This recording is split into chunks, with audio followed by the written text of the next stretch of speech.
Ravi de vous retrouver pour cette nouvelle session d'information. Mesdames et messieurs, bonjour. Au sommaire, lancement hier du programme de formation et d'autonomisation des jeunes dans le domaine du numérique par la ministre du numérique et de la digitalisation et son collègue en charge des enseignements secondaires techniques et de la formation professionnelle. Le point, c'est dans un instant. Célébration de la 3e édition de la Journée mondiale du coton à Cotonou.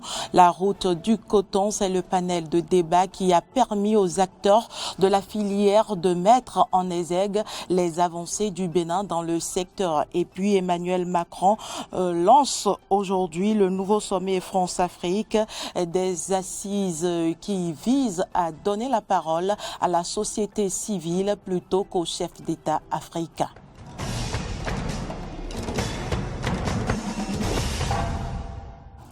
Merci pour l'attention. La ministre du numérique et de la digitalisation, Aurélie Adam Soulé-Zoumarou, et son collègue en charge des enseignements secondaires techniques et de la formation professionnelle, Kwaro Yves Tchabi, ont procédé hier au lancement de la première cohorte du programme de formation et d'autonomisation des jeunes dans le domaine du numérique dénommé LEARN. Clémence Tonoucoin pour le compte rendu. 50 jeunes béninois bénéficient du programme Levier d'apprentissage et de reconversion dans le numérique LEARN. Ce programme est destiné à les préparer au métier de développeur d'applications web ou mobiles. Initié par le gouvernement, le programme LEARN vise à promouvoir les compétences numériques et à accélérer l'impact social de la révolution numérique en cours au Bénin. Pendant 6 mois, 50 jeunes béninois sélectionnés sur toute l'étendue du territoire national recevront une formation intensive dans le domaine du codage numérique, codage informatique en particulier. Après une petite remise à niveau en anglais, les différents enseignements prévus leur permettront de maîtriser donc le développement mobile, web, et donc ils seront capables à l'issue de ces formations de développer les applications mobiles, les plateformes web, de se mettre au service de la transformation numérique des entreprises et des institutions. C'est un programme certifiant dispensé par un prestataire de référence qu'on connaît bien dans notre écosystème Epitech et qui est sanctionné par un titre reconnu mondialement. Après ces mots de remerciement à l'endroit du gouvernement et des partenaires, la représentante des lauréats a pris au nom de ses pairs l'engagement de donner le meilleur d'eux-mêmes tout au long de la formation. Nous sommes conscients du sérieux, de l'engagement et de la détermination que requiert ce programme aux différents modules, bien sûr, enrichissants. La pertinence de ce programme n'est plus à démontrer.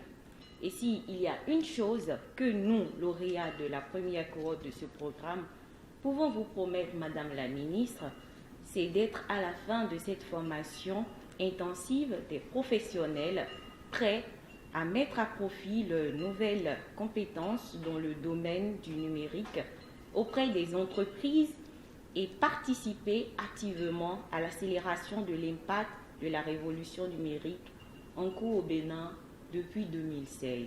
En plus de la gratuité de la formation, le gouvernement offre aux lauréats un bouquet d'accompagnement constitué d'un ordinateur et d'un appui financier. Le Bénin a célébré hier la 3e édition de la Journée mondiale du coton. À l'occasion, il a été organisé un panel sur la route du coton à la salle de conférence de la CCIB pour mettre en exergue les progrès réalisés par le Bénin dans le secteur. On retrouve Clémence Tonoucoin pour le point. En présence de quelques acteurs de la filière coton, la ministre de l'Industrie et du Commerce et celui de l'Agriculture, de l'Élevage et de la Pêche ont au cours de ce panel passé au peigne fin les prouesses réalisées par le Bénin dans le secteur. Les difficultés qui entravent l'essor de la production du coton n'ont pas été occultées. Dans son intervention, la ministre de l'Industrie et du Commerce a fait remarquer que le coton contribue à la réduction de la pauvreté dans notre pays. Le coton mérite d'être célébré au regard de son importance économique et sociale. Le coton est un produit qui, historiquement, a été présent dans notre environnement physique, économique, social et culturel. Et il l'est encore aujourd'hui et le restera demain et pour toujours. Aujourd'hui, ce produit continue de jouer un rôle capital dans les économies de nombreux pays du monde, notamment dans les pays africains et particulièrement ceux du C4 dont le Bénin, où il contribue à la réduction de la pauvreté, à la satisfaction des besoins d'éducation, de soins de santé, à la croissance économique et enfin à la garantie de la paix, de la dignité, de la prospérité, en participant ainsi à la réalisation des objectifs de développement durable. Les chiffres à l'appui, le ministre de l'Agriculture a démontré les progrès du Bénin en matière de production du coton. De 269 000 tonnes en 2015, le Bénin est passé à 730 000 tonnes entre 2019 et 2020. À en croire Gaston Kossidossoui, le coton est essentiel dans l'économie du Bénin. Le coton est essentiel dans l'économie du Bénin. Essentiel. Premier produit d'exportation, un poids non négligeable dans le produit intérieur brut et le produit intérieur brut agricole surtout. Le coton a contribué à développer des projets communautaires, de centres de santé, d'écoles, de puits. Si nous pouvons continuer dans cet élan-là, le Bénin ne pourra que se sentir mieux. Le faible niveau d'industrialisation de notre pays contraint à l'exportation d'une grosse partie de la production. Cérémonie de remise d'équipements aux entreprises de transformation de l'ananas. C'était hier dans les locaux de l'Agence territoriale de développement agricole Pôle 7 à Abomey-Calavi. Frédéric Espoir-Oumabou pour le compte rendu. Cette cérémonie permet de doter 55 projets sélectionnés en infrastructures et équipements modernes de transformation respectant les normes agroalimentaires dans la filière ananas. Une initiative financée en grande partie par l'Agence belge de développement à travers le programme DEFIA.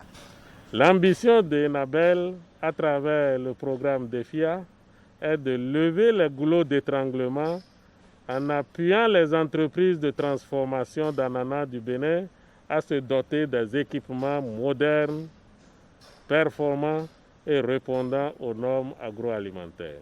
Prosper Sagbo, directeur de l'Agence territoriale de développement agricole Pôle 7, nous édifie sur la composition des équipements.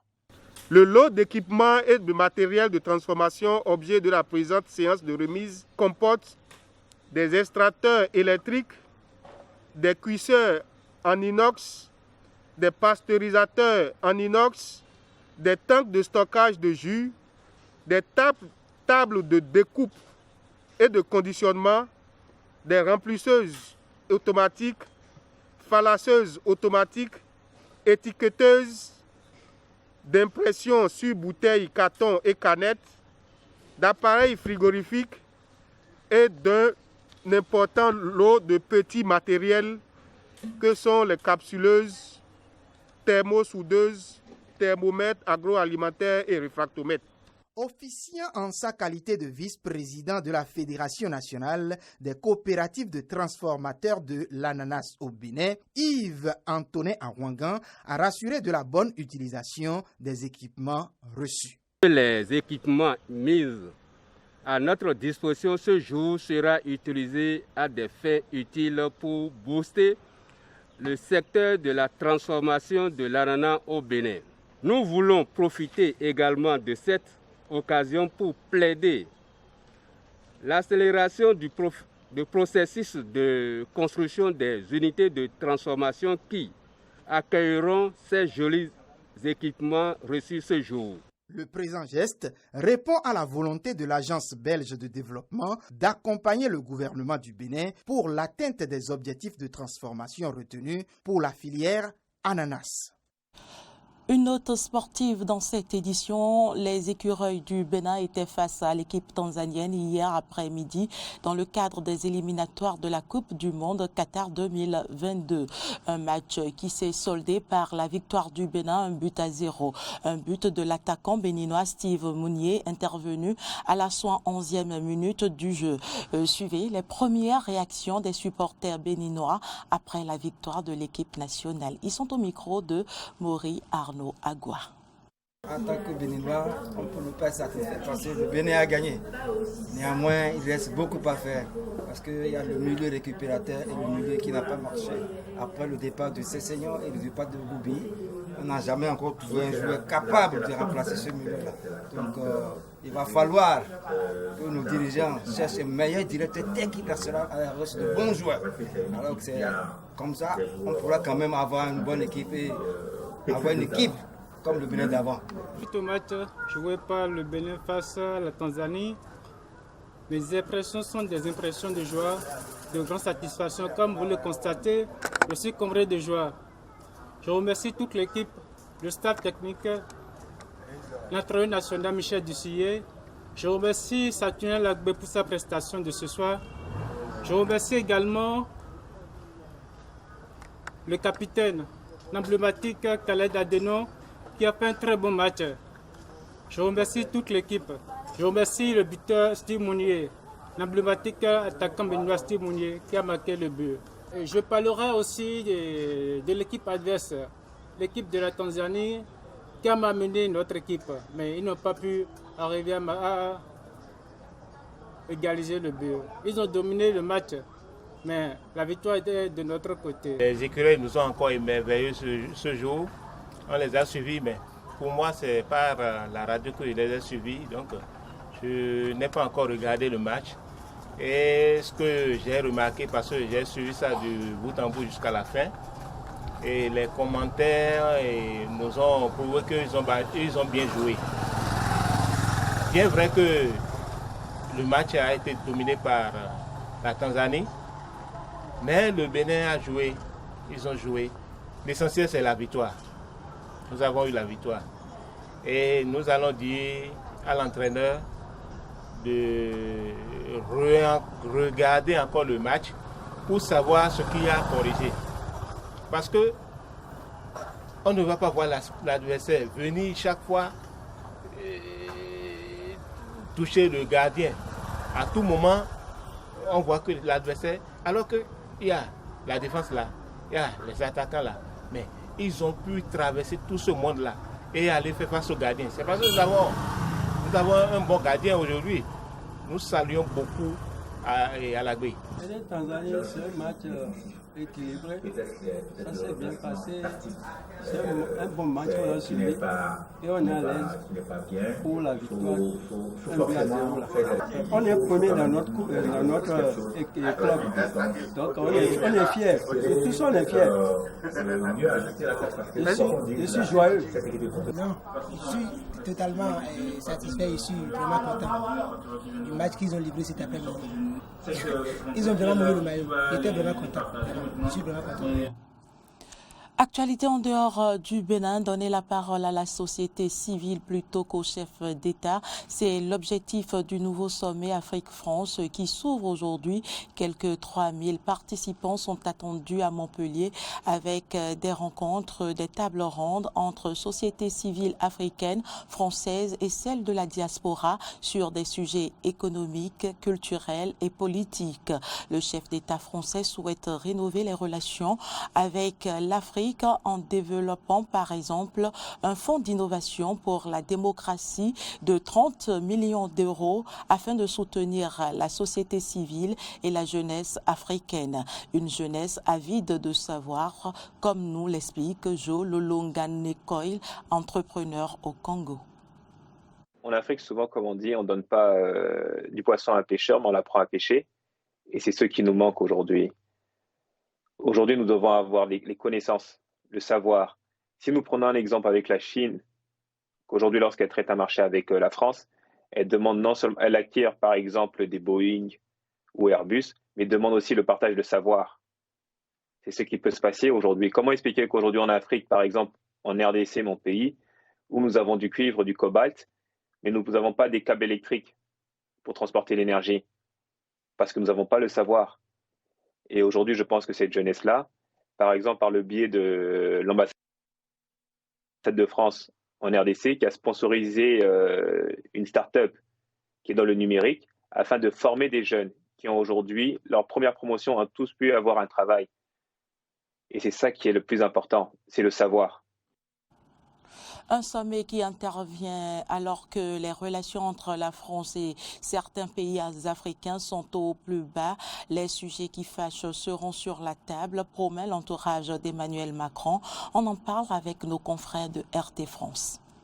Entre Emmanuel Macron et certains pays d'Afrique, il y a de l'eau dans le gaz. L'Algérie, dernier exemple en date, est montée au créneau après des propos du président français qualifiés d'irresponsables.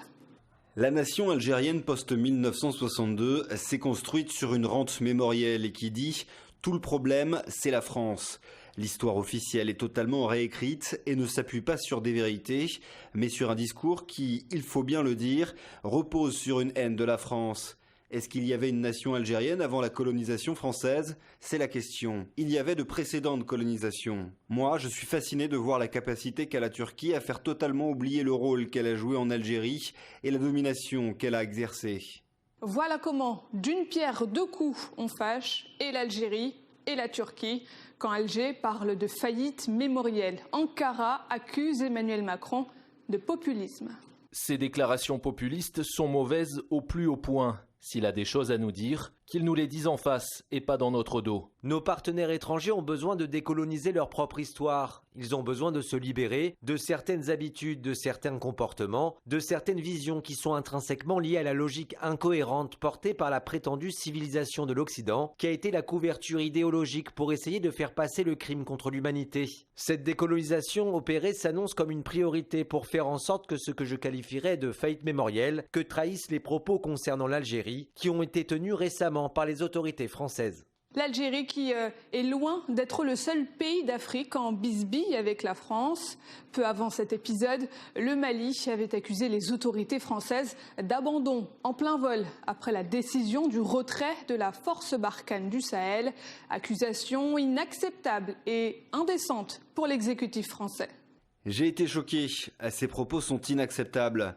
Alors qu'hier a été rendu l'hommage national à Maxime Blasco, c'est inadmissible. C'est une honte et ça déshonore ce qui n'est même pas un gouvernement issu de 2 coups d'État. Maladresse ou sentiment d'hyperpuissance. Emmanuel Macron n'en est pas à son coup d'essai. Déjà en 2017, en marge du sommet du G20, le président français s'est attiré les foudres de la presse étrangère et des réseaux sociaux lorsqu'il a déclaré cette phrase. Quand des pays ont encore 7 à 8 enfants par femme, vous pouvez décider d'y dépenser des milliards d'euros. Vous ne stabiliserez rien. Il n'en a pas fallu plus pour taxer le chef de l'État français de raciste, de condescendant, avec une vision colonialiste. Emmanuel Macron en Afrique, c'est un président aux prouesses humoristiques qui laisse un peu à désirer. Au printemps 2017, peu de temps après son arrivée au pouvoir, Emmanuel Macron évoque les kwassa-kwassa, de petites embarcations comoriennes. C'est à Mayotte, le kwassa-kwassa. Mais le kwassa-kwassa pêche peu. Il amène du comorien, c'est différent. Une blague qui avait choqué plusieurs internautes ainsi que plusieurs personnalités politiques, tant le sujet de l'immigration est sensible à Mayotte. Il faut savoir que les kwassa-kwassa sont utilisés par des migrants de l'archipel des Comores pour rejoindre l'île française. Depuis 1995, on déplore au moins 10 000 morts à la suite de naufrages de ces embarcations. Autre blague un peu douteuse d'Emmanuel Macron, 4 mois plus tard, lors de sa première tournée sur le continent africain, c'est au Burkina Faso. Une étudiante l'interpelle sur les problèmes d'électrification du pays. Et voici ce que lui répond Emmanuel Macron. Vous me parlez comme si j'étais une puissance coloniale. Mais moi, je ne veux pas m'occuper de l'électricité dans les universités au Burkina Faso. C'est le travail du président. Du coup, il s'en va, reste là. Du coup, il est parti réparer la climatisation. Il est parti réparer la climatisation. C'est ce que déclare Emmanuel Macron au moment où son homologue burkinabé Roch Marc-Christian Kaboré se lève. Une boutade, dit le président français, qui a beaucoup fait jaser. Et pour certains, elle était scandaleuse, à la limite du racisme, mais pas pour le locataire de l'Élysée.